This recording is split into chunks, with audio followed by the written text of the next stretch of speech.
This morning, President Barack Obama arrived in Hawaii overnight to start his vacation. He left Washington, D.C. after holding a press conference, answering 6 questions and addressing some major bills that were passed on Capitol Hill.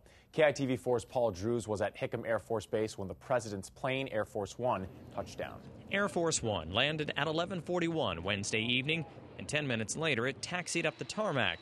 But there was no group of soldiers gathered to meet the president like in years past. So as the doors opened, he gave a quick wave instead to the media, who had come to cover his arrival. Then it was down the stairs to be greeted by General Gary North, the commander of the Pacific Air Force, and Colonel Sam Barrett, the commander of the 15th Wing. Along with the president arriving, Air Force One also brought back 2 of Hawaii's legislators, who were asked by Obama if they needed a lift home. Senator Daniel Akaka and Representative Mazie Hirono had hitched a ride on the president's plane. But while they were with the president for nearly 10 hours on the flight home, they didn't get much time to talk. He's in his area. This is the truth. I would have loved to have spent some time with him, but we've all had pretty long days up to today. And so he's in his area, and I had talked briefly with him a week or so ago before the tax vote. So, we all gave each other our space.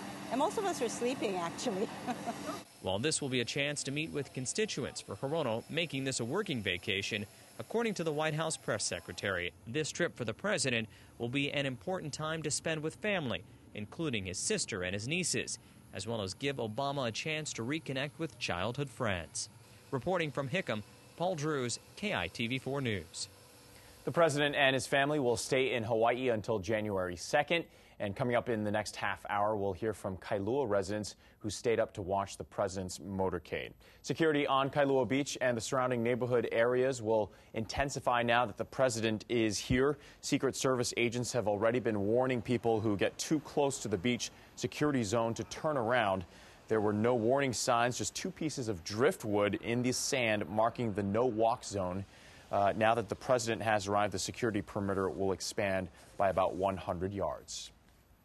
We're just a normal middle-class family, and we come and vacation in Kailua almost every year, and it's just strange that the President of the United States is just down the beach from us. Kailua Beach residents say that pedestrian traffic on the beach gets a lot busier during the president's visit, with curiosity seekers hoping to get a look at the first family.